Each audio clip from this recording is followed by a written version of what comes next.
ദൈവനാമം മഹത്വപ്പെടുമാറാകട്ടെ. വീണ്ടും ചില നാളുകൾക്ക് ശേഷം നിങ്ങളുടെ മധ്യേ ദൈവത്തിൻ്റെ വചനവുമായി നിൽപ്പാൻ ദൈവം എന്നെയും സഹായിച്ച ഓർത്ത് ഞാൻ ദൈവത്തെ സ്തുതിക്കുന്നു.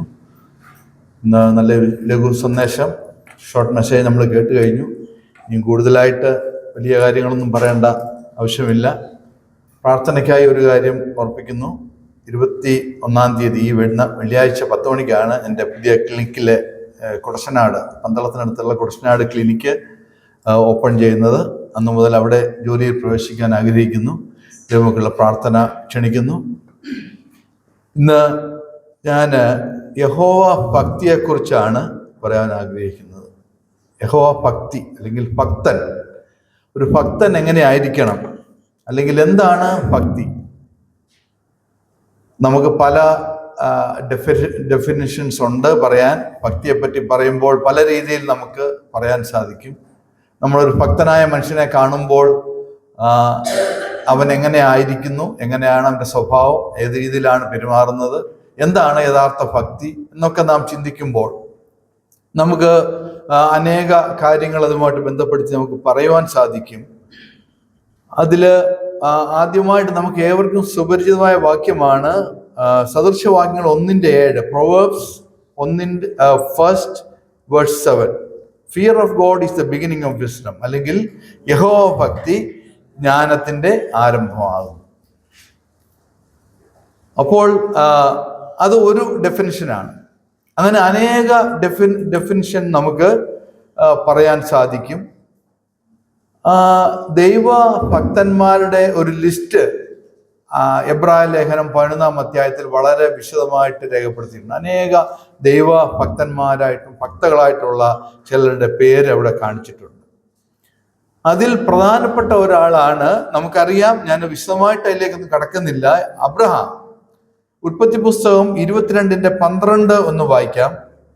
ഉൽപ്പത്തി പുസ്തകം 22-ാം അധ്യായം 12-ാം വാക്യം. The book of Genesis chapter 22 verse 12.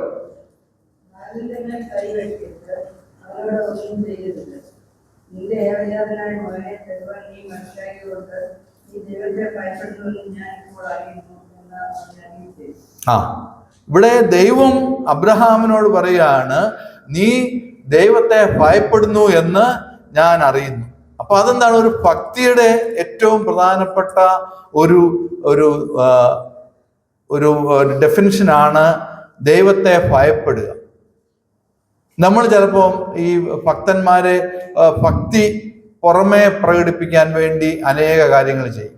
ചിലർ വെള്ള ഷർട്ടും വെള്ള മുണ്ടും ഇടും, പിന്നെ ചിലര് മീശ വടിക്കും, പിന്നെ അങ്ങനെ ഒരുപാട് കാര്യങ്ങൾ നമുക്ക് പറയാൻ സാധിക്കും. ചിലർ ആഭരണം ഊരിക്കളഞ്ഞു, അതെല്ലാം ഭക്തിയുടെ ലക്ഷണമായിട്ടൊക്കെ വേണമെങ്കിൽ പലരും പറയാറുണ്ട്. വെള്ള സാരി ഉടുക്കുന്ന ആൾക്കാരുണ്ട്. അപ്പോൾ പുറമേ കാണുന്ന അനേക കാര്യങ്ങൾ കൂടി നമുക്ക് ഭക്തനാണ് എന്ന് നമുക്ക് മറ്റുള്ളവരെ കാണിക്കാൻ പറ്റും, യാതൊരു സംശയവുമില്ല. അതുകൊണ്ടാണ് നമ്മൾ ഈ ദൈവവചനത്തിൽ പറഞ്ഞിട്ടില്ലാത്ത പലപ്പോഴും പല കാര്യങ്ങളും നാം ഭക്തിയുടെ ലക്ഷണമായി. ചിലർ ഉപവാസം എടുക്കുന്നവരുണ്ട്, അനേക ദിവസം ഉപവസിക്കുന്നവരുണ്ട്. അല്ലെങ്കിൽ മറ്റുള്ള സമുദായ സഭകളിൽ അത് പെരുന്നാളായിട്ടും വലിയ ആഘോഷമായിട്ടും ഉത്സവമായിട്ട്, അല്ലെങ്കിൽ മല കയറുക, അങ്ങനെയുള്ള വലിയ ചില ആചാരങ്ങളും അനുഷ്ഠാനങ്ങളും പലപ്പോഴും നാം കാണാറുണ്ട്. അതെല്ലാം ഭക്തിയുടെ ലക്ഷണമായിട്ട്, ഇതെല്ലാം ആചരിക്കുന്നതാണ് ഭക്തി എന്ന് പലപ്പോഴും നാം ചിന്തിക്കാറുണ്ട്. നമ്മളിൽ ചിലപ്പോൾ ഇതേ രീതിയിലുള്ള ചിന്ത നമുക്ക് തന്നെ വരും. ഞാൻ ചിലർ ചിന്തിച്ചിട്ടുണ്ട്, നാം ചില പരിശുദ്ധം നമ്മുടെ ജീവിതത്തിലും പലപ്പോഴും കാണാറുണ്ട്, ഏറി കുറഞ്ഞും പല അളവിൽ. ഭക്തന്മാരാണെന്ന് കാണിക്കുവാൻ വേണ്ടി അനേക കാര്യങ്ങൾ ചെയ്യുന്ന ആൾക്കാരെ നമുക്ക് അറിയാം. അപ്പോൾ ഇവിടെ അബ്രഹാം പൂർണ്ണമായിട്ട് ദൈവത്തെ അനുസരിച്ചു. അല്ലെങ്കിൽ അതെന്തുകൊണ്ടാണെന്നാണ് ദൈവം പറയുകയാണ്, നീ എന്നെ ഭയപ്പെടുന്നു എന്ന് എനിക്ക് മനസ്സിലായി. അപ്പോൾ ദൈവത്തെ ഭയപ്പെടുന്ന ജീവിതം എന്താണ്? ദൈവം ശിക്ഷിക്കുമോ എന്നുള്ളൊരു ഭയമല്ല, ദൈവം എന്നെ പണിഷ് ചെയ്യും, അതുകൊണ്ട് ഞാൻ ദൈവത്തിനെ അനുസരിക്കും, കൽപ്പനകൾ അനുസരിക്കും എന്നുള്ളതല്ല. അവിടെ പൂർണ്ണമായിട്ട് അബ്രഹാം ദൈവത്തെ അനുസരിച്ചു. അവന് യാതൊരു മടിയുണ്ടായില്ല. ഈവൻ അത് സാറായോട് ഈ മകനെ യാഗം കഴിക്കാൻ പോകുന്ന കാര്യം പറഞ്ഞിരുന്നെങ്കിൽ പ്രശ്നമായേനെ. ഇവൻ ഈ അബ്രഹാമിന്റെ ജോലിക്ക് ബാല്യക്കാരോട് പറഞ്ഞിരുന്നെങ്കിൽ പ്രശ്നം. അവരൊരിക്കലും സമ്മതിക്കത്തില്ല. കാരണം അവർക്ക് അത്രയ്ക്ക് പ്രിയപ്പെട്ട ഒരാളായിരുന്നു ഈ ഇസാക്ക്. അപ്പോൾ ഇത് യഹോവയെ ഭയപ്പെടുന്ന ഒരു അനുഭവമാണ് ഭക്തി. എന്താണ്? നമ്മുടെ യഹോവയുടെ സാന്നിധ്യം അവന്റെ ജീവിതത്തിൽ എപ്പോഴും ഉണ്ട് എന്നുള്ള ഒരു തോന്നൽ ഒരു യഥാർത്ഥ ഭക്തന് ഉണ്ടാവും, യാതൊരു സംശയമില്ല. അതുകൊണ്ടാണ് ജോസഫിന്റെ കാര്യം ഞാൻ എപ്പോഴും ആവർത്തിച്ച് പറയാനുള്ള ഒരു കാര്യമാണ്. ദൈവത്തെ ഭയപ്പെട്ടതുകൊണ്ടാണ് അവൻ പാപത്തിലേക്ക് വഴുതി വീഴാഞ്ഞത്. ഇനി ഞാൻ മുന്നോട്ട് പോകട്ടെ. യാക്കോബിന്റെ ലേഖനം 1-ാം അധ്യായം 27-ാം വാക്യം ഒന്ന് വായിക്കാം. James chapter 1 verse 27. അവിടെ ചില കാര്യങ്ങൾ പറയുന്നുണ്ട്. എന്താണ് അവിടെ ഭക്തന്റെ അനേക കാര്യങ്ങൾ പറയുന്നതിൽ ചില കാര്യങ്ങൾ അവിടെ പറയുന്നുണ്ട്. യാക്കോബ് 1:27.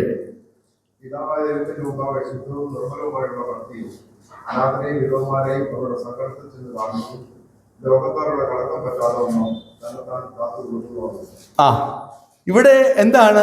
അനാഥരെയും വിധവമാരെയും ചെന്ന് കാണുന്നത് ഒന്ന്. പിന്നെ ഈ ലോകത്തിന്റെ കളങ്കം പറ്റാതിരിക്കുക. അനാഥരെയും വിധവയും അവരെ മാത്രം നമ്മൾ ഫോക്കസ് ചെയ്തുകൊണ്ടല്ല ഞാൻ ഈ പറയുന്നത്. മറ്റുള്ളവരെ, നമുക്ക് സഹായം കൊടുക്കാൻ പറ്റുന്നവരെ അല്ലെങ്കിൽ സഹായം ആവശ്യമുള്ളവരെ നമുക്ക് സഹായിക്കുവാൻ നാം തീർച്ചയായും മനസ്സ് വരുന്ന അതൊരു ഭക്തിയുടെ ലക്ഷണം തന്നെയാണ്. ഫോർ എക്സാമ്പിൾ, ഒരാള് സുഖമില്ലാതെ കിടക്കുന്നു, അവർക്ക് ഒരു സഹായം ആവശ്യമുണ്ട്. അങ്ങനെ ഒരു സഹായത്തിന് അവർക്ക് വേണ്ടി അവർക്ക് വേണ്ടി ചെയ്യാൻ നമുക്ക് കഴിയുന്നുവെങ്കിൽ അത് ഭക്തിയുടെ ഒരു ലക്ഷണമായിട്ട് തീർച്ചയായിട്ടും നമുക്ക് പറയാൻ സാധിക്കും. അല്ലെങ്കിൽ ഈ ലോകത്തിന്റെ കളങ്കം പറ്റാതെ നമ്മെ തന്നെ സൂക്ഷിക്കുക, അതൊരു ഭക്തന്റെ ഏറ്റവും പ്രധാനപ്പെട്ട ഒരു കാര്യമാണ്. വിവിധ സാഹചര്യങ്ങൾ കൊണ്ട് നമുക്ക് കളങ്കം പറ്റാനുള്ള സാധ്യതകൾ വളരെ ആണ് ഈ ലോകത്തിൽ. അല്ലെങ്കിൽ നമ്മളെ കളങ്കിതരാക്കുവാൻ ശ്രമിക്കുന്ന അനേകം ആളുകൾ നമ്മുടെ ചുറ്റുപാടും, നമ്മുടെ സമീപത്ത്, നമ്മുടെ കുടുംബത്തിൽ, നമ്മുടെ സഭയിൽ, അങ്ങനെ ചുറ്റുപാട് നോക്കുമ്പോൾ നമുക്ക് കാണുവാൻ കഴിയും. പക്ഷേ ഇവിടെയൊക്കെ കളങ്കം പറ്റാതെ സൂക്ഷിക്കുക എന്നുള്ളത് നമ്മുടെ ചുമതലയാണ്. നമുക്കറിയാം പരീശന്റെയും ചുങ്കക്കാരന്റെയും കാര്യം. ഈ വാസ്തവം പറഞ്ഞാൽ ഈ പരീശൻ ഭക്തനായിരുന്നോ എന്ന് ചോദിച്ചാൽ എന്തോ നമ്മൾ പറയാൻ പറ്റുന്നത്? തീർച്ചയായിട്ടും ഭക്തനായിരുന്നു. വലിയ ഭക്തനായ മനുഷ്യനായി. ഈ പരീശന്മാരെല്ലാം വലിയ ഭക്തന്മാരാണ്. പക്ഷെ ഒരു കുഴപ്പമുണ്ട്.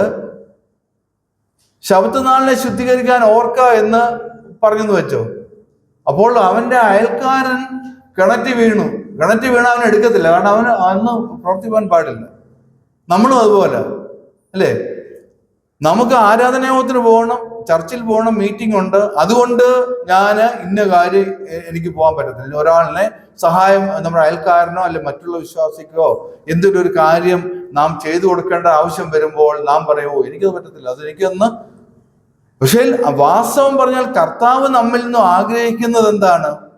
യഥാർത്ഥ ഭക്തനായിട്ടുള്ള ഒരു വ്യക്തി ഒരു മറ്റുള്ളവരെ സഹായിപ്പാൻ, അല്ലെ അവരുടെ ആവശ്യങ്ങളിൽ തുണയായിരിക്കാൻ, അവർക്ക് വേണ്ട സപ്പോർട്ട് ചെയ്യാൻ, അവരെ പ്രാർത്ഥനയിൽ ഓർക്കാൻ, അവരെ ചെന്ന് കാണാൻ, ഇതൊക്കെയാണ് വാസ്തവത്തിൽ യഥാർത്ഥ ഭക്തിയുടെ ലക്ഷണം. അല്ലാതെ എല്ലാ ആഴ്ചയും കൃത്യമായിട്ട് സഭായോഗത്തിന് വരുന്നു, പ്രാർത്ഥനയോഗത്തിന് വരുന്നു, ബൈബിൾ സ്റ്റഡിക്ക് വരുന്നു, ബാക്കിയുള്ള എല്ലാ കാര്യങ്ങളും സ്വോത്രാഴ്ച ഇടുന്നു, ആദ്യഫലം കൊടുക്കുന്നു, അങ്ങനെയുള്ള അതെല്ലാം വേണം.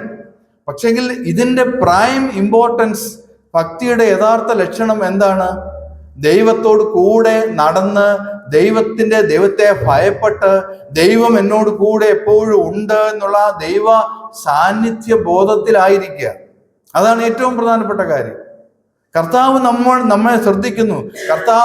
ദൈവത്തിന്റെ ആത്മാവ് നമ്മുടെ ഉള്ളിൽ വസിക്കുന്നു. അതുകൊണ്ട് ഞാൻ ആ ദൈവത്തിന്റെ വഴികളെ വിട്ട് മറ്റൊരു വഴികളിൽ പോകത്തില്ല എന്നുള്ള വലിയ ചിന്തയാണ് നമുക്ക് വേണ്ടത്. പരീക്ഷ വലിയ കാര്യം പറഞ്ഞു, ഞാൻ ഉപതാരം കൊടുക്കുന്നു, ഞാൻ അങ്ങനെ ചെയ്യുന്നു. ഈ പരീക്ഷന്മാരുടെ കാര്യം പറഞ്ഞാൽ അവർക്ക് 10 കടുമണി കിട്ടുവാണെങ്കിൽ 1 കടുമണി അവർ ദൈവത്തിന് കൊടുക്കും. അപ്പൊ അങ്ങ് നിസ്സാര കാര്യങ്ങൾ പോലും അവരെല്ലാം നിയമങ്ങൾ അനുസരിച്ച് ചെയ്യുന്നവരാണ് ഇവര്. വളരെ ഭക്തരാണ്. കണ്ടാൽ വളരെ വലിയ കാര്യങ്ങൾ വെളിയിൽ നിന്നും തുറസായ സ്ഥലത്ത് നിന്ന് വലിയ നീണ്ട പ്രാർത്ഥന പ്രാർത്ഥിക്കും. എന്തുകൊണ്ടാണ്? അവർക്ക് മറ്റുള്ളവരെ കാണിക്കാൻ വേണ്ടിയാണ്. ഞാൻ വലിയ ഭക്തനാണ്. ഇവരെ പറ്റി പറഞ്ഞു കേട്ടുള്ളൊരു കാര്യം, ഇവര് ഈ 5 നേരം അല്ലെങ്കിൽ 6 നേരം ഒക്കെ പ്രാർത്ഥിക്കാൻ വേണ്ടി പറയും. ഇവര് എന്തോ ചെയ്യും? ചർച്ചിൽ പോവാന്ന് വെച്ചോ, ഇവരുടെ പള്ളിയിൽ പോവുകയാണെങ്കിൽ ഇപ്പൊ 5 മണി, എക്സാമ്പിൾ ഞാൻ പറയാണ്, 5 മണിക്കാണ് ഇവരുടെ പള്ളിയിലുള്ള വർഷിപ്പ് ആരാധന തുടങ്ങുന്നതെങ്കിൽ ഇവരെന്തോ ചെയ്യും? 4:50 ഇറങ്ങിയിട്ട് അപ്പോഴത്തേന് 5 മണി ആകുമ്പോഴത്തേന് അവിടെ ജംഗ്ഷനിൽ ചെല്ലത്തേ ഉള്ളൂ, പള്ളി ചെല്ലത്തില്ല. അപ്പോൾ ജംഗ്ഷനിൽ നിന്ന് എല്ലാവരും കാണുക വലിയ പ്രാർത്ഥന പാടും, കർത്താവേ എനിക്ക് അങ്ങനെയാണ്. അപ്പൊ മറ്റുള്ളവർ വിചാരിക്കും എന്താണ്? ഇവർ വലിയ ഭക്തനായ മനുഷ്യനാണെന്ന് മറ്റുള്ളവരെ കാണിക്കാൻ വേണ്ടി, സ്വയം നീതീകരിക്കാൻ വേണ്ടി ഉള്ള ഒരു വലിയ ശ്രമം നമുക്ക് ഇവരെ സംബന്ധിച്ച് അങ്ങനെ കാണുവാൻ കഴിയും.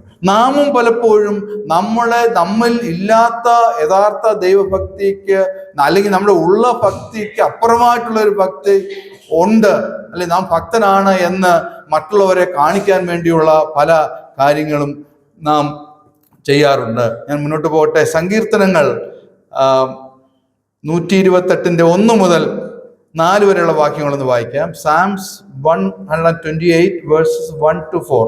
അവിടെ ഒരു യഹോവ ഭക്തനെ പറ്റി അവിടെ പറയുന്നുണ്ട്. എങ്ങനെയാണ് യഹോവ ഭക്തൻ എന്ന് അവിടെ പറയുന്നുണ്ട്.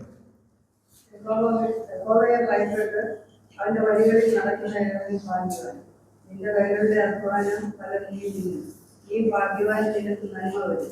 നിന്റെ കാര്യം നിന്റെ വീട്ടിനകത്ത് ഫലപ്രദമായ മുന്തിരിവള്ളി പോലെയും നിന്റെ മക്കൾ നിന്റെ മേശയ്ക്ക് ഒഴുകു തൈകൾ പോലെയും ഇരിക്കും.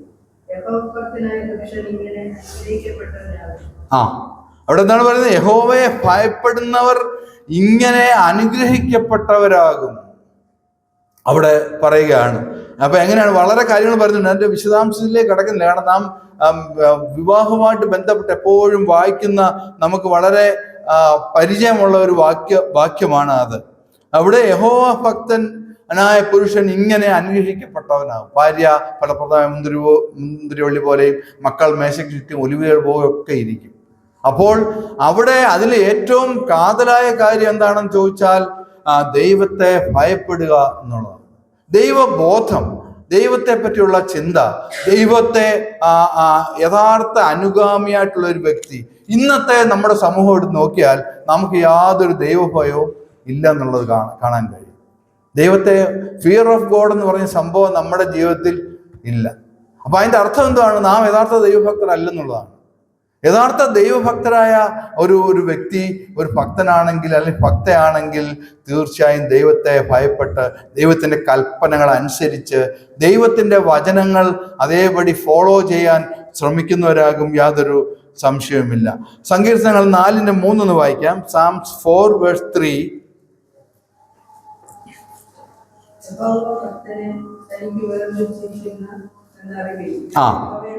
മതിയാവും.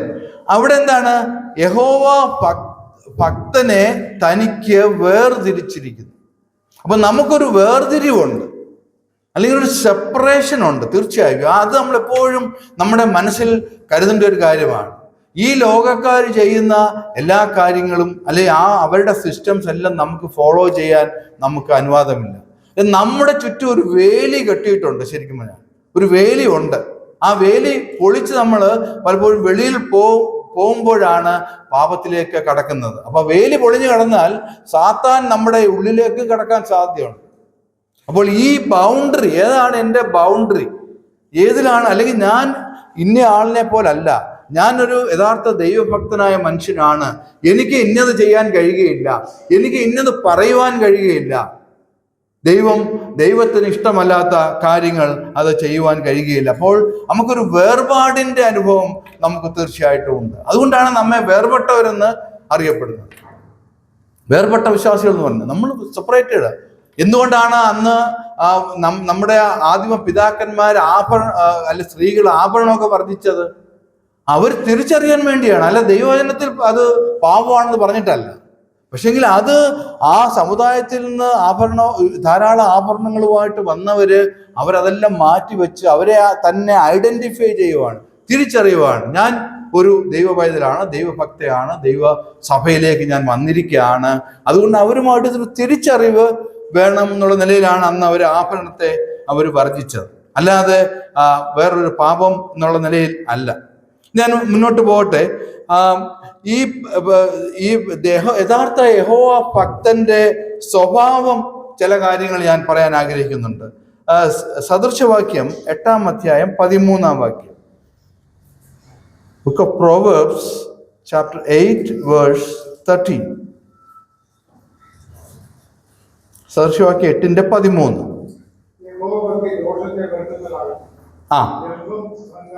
മതി.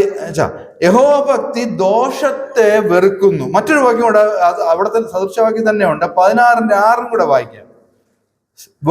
Proverbs 16 verse 6.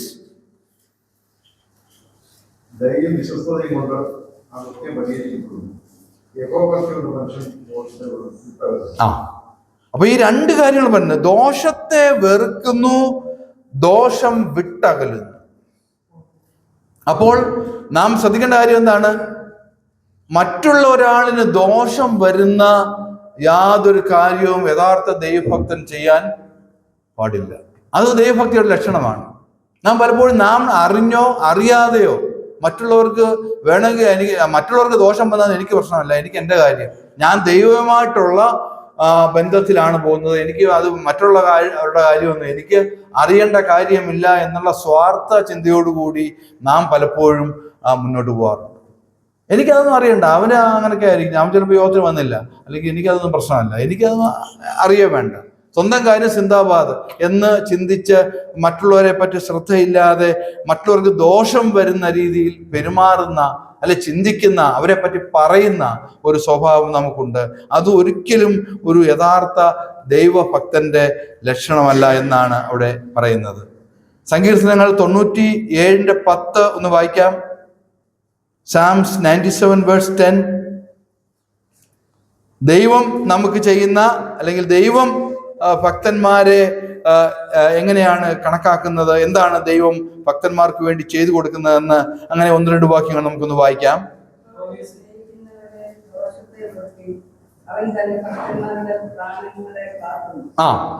അവിടെ പ്രാണനെ കാക്കുമെന്ന് പറയുന്നത് ഒരു വാക്യം കൊണ്ട് വായിക്കാം. സദൃശവാക്യം 10:27. Proverbs 10 verse 27. സദൃശവാക്യം 10:27. Proverbs 10 verse 27. മതി. യഹോവ ഭക്തി ആയുസ്സിനെ ദീർഘമാക്കുന്നു. അപ്പോൾ നമ്മൾ ഒരു കാര്യം ചിന്തിക്കണം, നമുക്ക് ദീർഘമായ ആയുസ് വേണമെങ്കിൽ നമുക്ക് യഥാർത്ഥ ഭക്തരായിരുന്നില്ല പറ്റത്തുള്ളൂ. അപ്പോൾ എന്തുകൊണ്ടാണ് അങ്ങനെ വരുന്നത്? കാരണം നമ്മുടെ മനസ്സ് കലുഷിതമാണെങ്കിൽ നമുക്കിപ്പോൾ ശാസ്ത്രീയമായിട്ട് തന്നെ പറയാൻ സാധിക്കും, നമ്മുടെ മനസ്സിൽ ദേഷ്യം അല്ലെങ്കിൽ വൈരാഗ്യം, അസൂയ ഇങ്ങനെയുള്ള നെഗറ്റീവ് ഫീലിങ്സ് വന്നു കഴിയുമ്പോൾ നമ്മുടെ ആയുസ് കുറഞ്ഞു വരും. നമുക്കറിയാം, കാരണം അത് ശരീരത്തെ വളരെ ദോഷപരമായിട്ട് ബാധിക്കുന്നതാണ്. അപ്പോൾ നമുക്കത് അവിടെ ദൈവം ആയുസ് ദീർഘമാക്കി കൊടുക്കുന്നതായിട്ട് നമുക്ക് കാണുവാൻ കഴിയും. യഹോവ പ്രാണനെ കാക്കുന്നു. അനേക വിശ്വാസികളായിട്ടുള്ള മാതാപിതാക്കൾ നമ്മുടെ പഴയ തലമുറയിൽ ദൈവത്തെ വിളിച്ചപേക്ഷയുടെ ആയുസ് വളരെ നീണ്ടതായിരുന്നു. 90, 95, 100 വയസ്സ് വരെയുള്ള ജീവിച്ചിരുന്ന അനേക അമ്മച്ചിമാരെയും അപ്പച്ചന്മാരെയും നമുക്കറിയാം. എന്തുകൊണ്ടാണ്? അത് ഒരു ദൈവ അനുഗ്രഹമാണ്. ദൈവം അത് പ്രാണനെ കാക്കുന്നു എന്ന് പറയുന്നു, അതുപോലെ തന്നെ അവരുടെ ആയുസ് ദീർഘമാക്കുന്നു എന്ന് പറയുന്നു. അപ്പോൾ ദീർഘായുസ് വേണമെങ്കിൽ നാം യഥാർത്ഥ ദൈവഭക്തരായി ജീവിക്കണം എന്നാണ് എനിക്ക് നിങ്ങളോട് ഉദ്ബോധിപ്പിക്കാനുള്ളത്. 1 തീമോത്തിയോസ് 5:4 ഒന്ന് വായിക്കാം. 1 Timothy chapter 5 verse 4. 1 Timotheos 5:4. 1 Timothy chapter 5 verse 4. അവിടെ ഒരു ഭക്തി എന്താ ഒരു ഭക്തന്റെ കാര്യം അല്ലെങ്കിൽ ഒരു ഭക്തയുടെ കാര്യം അവിടെ പറയുന്നുണ്ട്.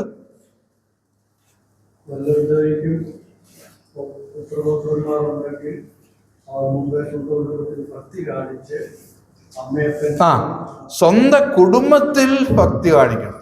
അല്ലേ? അത് ഒരു പർട്ടിക്കുലർ ഒരു ജനറലായിട്ട് ഞാൻ അത് പറയുകയാണ്. സ്വന്തം കുടുംബത്തിൽ ഭക്തി കാണിക്കുക, അല്ലെ സ്വന്തം സമൂഹത്തിൽ ഭക്തി കാണിക്കുക, മറ്റുള്ളവര് നമ്മളെ വിലയിരുത്തുമ്പോൾ യഥാർത്ഥ ഭക്തനാണോ അല്ലയോ എന്ന് എങ്ങനെയാണ് അറിയുന്നത്? നമ്മുടെ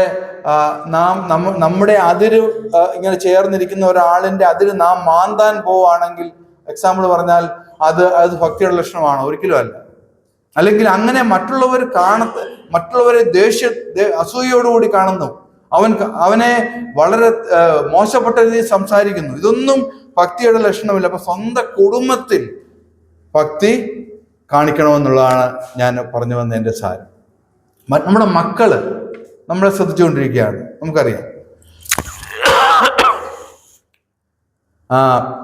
അവര് നമ്മുടെ സംസാരമോ ഇതൊന്നും അല്ല കാണുക, അവര് നമ്മുടെ ജീവിതം ശ്രദ്ധിച്ചുകൊണ്ടിരിക്കുകയാണ്. അപ്പൊ സ്വന്തം കുടുംബത്തിൽ, നമ്മുടെ കുടുംബങ്ങളിൽ, നമ്മുടെ അയൽപക്കത്ത് നാം ഭക്തയായാണോ ജീവിക്കുന്നതെന്ന് അവർക്ക് സാക്ഷ്യം പറയുവാൻ സാധിക്കും. ആ ഒരു സാക്ഷ്യം നമുക്ക് ഓരോരുത്തർക്കും ഉണ്ടോ എന്ന് നാം ഒന്ന് ശ്രദ്ധിക്കണം. എബ്രായ ലേഖനം 12:28 എന്ന് വായിക്കാം. Hebrews chapter 12 verse 28. അവിടെ ഭക്തിയെ പറ്റിയും ഭയത്തെ പറ്റിയും പറയുന്നുണ്ട്. Hebrews chapter 12 verse 28.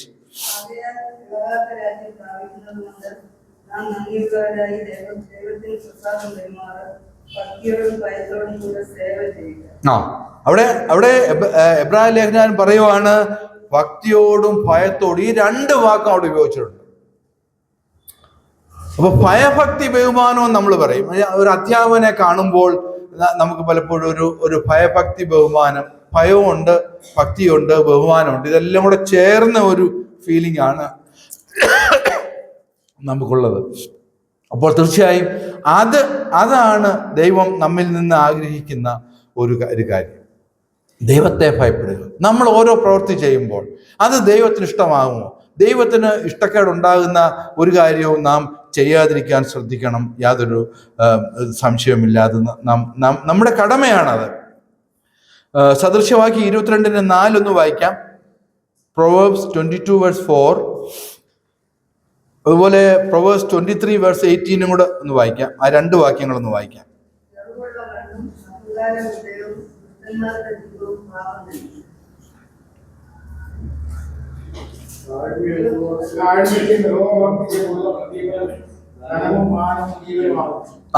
അതെ അപ്പം ഈ യഹോവ ഭക്തിക്കും താഴ്മയ്ക്കും ഉള്ള പ്രതിഫലം എന്താണെന്നാ പറഞ്ഞേ? ധനവും മാനവും. മറ്റുള്ളവർ നമ്മളെ മാനിക്കണമെങ്കിൽ നമ്മൾ എന്താ ചെയ്യേണ്ടത്? ഞാൻ ഒന്ന് പ്രസംഗിക്കുന്നു, വേറൊന്ന് എൻ്റെ ജീവിതത്തിൽ ചെയ്യുന്നു, ആരെങ്കിലും മാനിക്കുമോ? നമ്മുടെ വീട്ടിൽ നമ്മുടെ മക്കൾ പോലും നമ്മളെ ബഹുമാനിക്കുന്നില്ല. കാരണം എന്താ? പറയുന്നതല്ല പ്രവർത്തിക്കുന്നു. ഞാൻ വലിയ പ്രസംഗങ്ങൾ പ്രസംഗിച്ചിട്ട് നിങ്ങൾ ശത്രുവിനെ സ്നേഹിക്കണം, അല്ലെങ്കിൽ നിങ്ങൾ സഹോദരനെ സ്നേഹിക്കണം, അവനെ കരുതണം എന്നൊക്കെ പറഞ്ഞിട്ട് ഞാൻ യാതൊരു കരുതലും ഇല്ലാതെ എൻ്റെ മറ്റുള്ളവരെ ആരെ ശ്രദ്ധിക്കാതെ ജീവിച്ചാൽ, അല്ലെങ്കിൽ എൻ്റെ മക്കളെ, എൻ്റെ കുടുംബത്തിൽ അങ്ങനെയാണ് ഒരു മാതൃക നമ്മുടെ മക്കൾ കാണുന്നതെങ്കിൽ എങ്ങനെ അവർക്ക് നമ്മളെ ബഹുമാനിക്കാൻ കഴിയും? അപ്പോൾ യഥാർത്ഥ ദൈവഭക്തി നമുക്ക് ധനവും തരും, മാനവും തരുമെന്നാണ് ആ സദൃശവാക്യത്തിൽ പറയുന്നത്. അതുപോലെ സങ്കീർത്തനക്കാരൻ പറയുന്നുണ്ട്. 34:9 ഒന്ന് വായിക്കാം. Psalms 34 verse 9.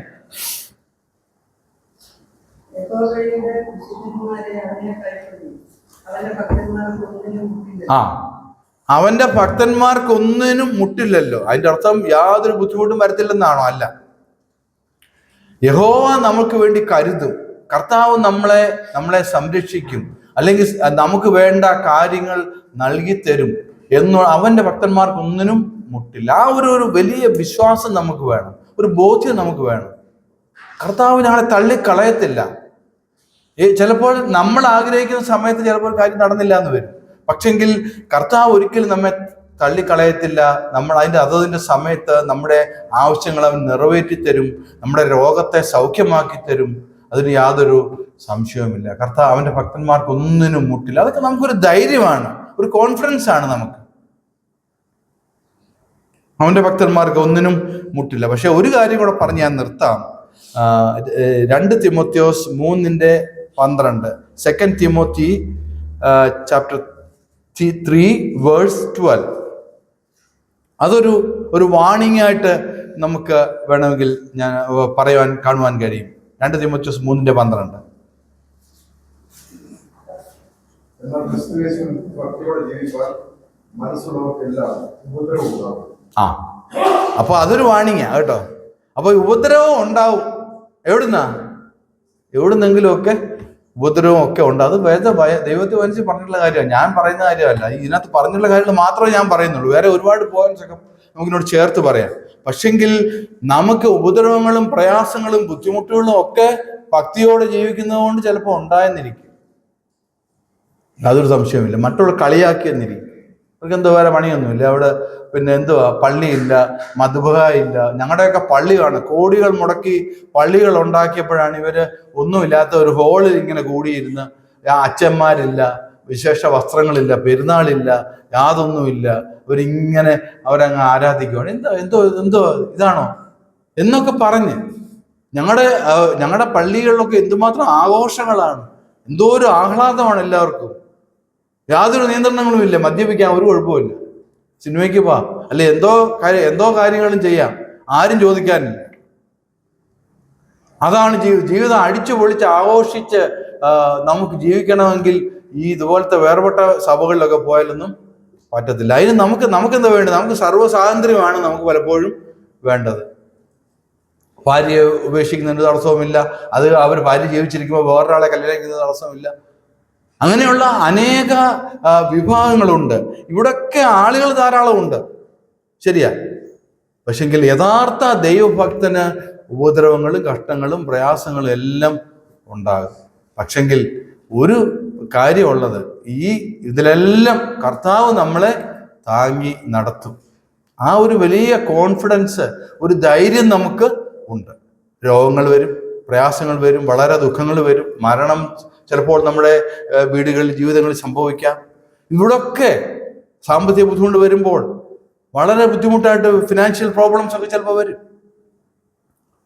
അപ്പോൾ അവിടെ എല്ലാം കർത്താവ് നമ്മളെ നടത്തും. യഥാർത്ഥ ദൈവഭക്തി, ദൈവത്തെ ഭയപ്പെട്ട് അവൻ്റെ യഥാർത്ഥ ഭക്തനായിരുന്നാൽ, അല്ല പുറമേ മറ്റുള്ളവരെ കാണിക്കാൻ വേണ്ടിയുള്ള ഭക്തിയല്ല, യഥാർത്ഥ ദൈവഭക്തി, ദൈവത്തെ ഭയപ്പെട്ട്, ദൈവം എന്നോട് കൂടെയുണ്ട്, ദൈവം എന്നെ നയിക്കുന്നു, ദൈവമാണ് എന്നെ നടത്തുന്നത്, ദൈവത്തിന് വിരോധമായിട്ട് ഞാൻ യാതൊന്നും ചെയ്യുകയില്ല, ഞാൻ ചിന്തിക്കുക പോലുമില്ല എന്ന് നമുക്ക് ഒരു തീരുമാനം എടുക്കുവാണെങ്കിൽ തീർച്ചയായും ദൈവാനുഗ്രഹം ഉണ്ടാകും. അങ്ങനെയാണ് അബ്രഹാമിന്റെ കാര്യം ഞാൻ പറഞ്ഞു.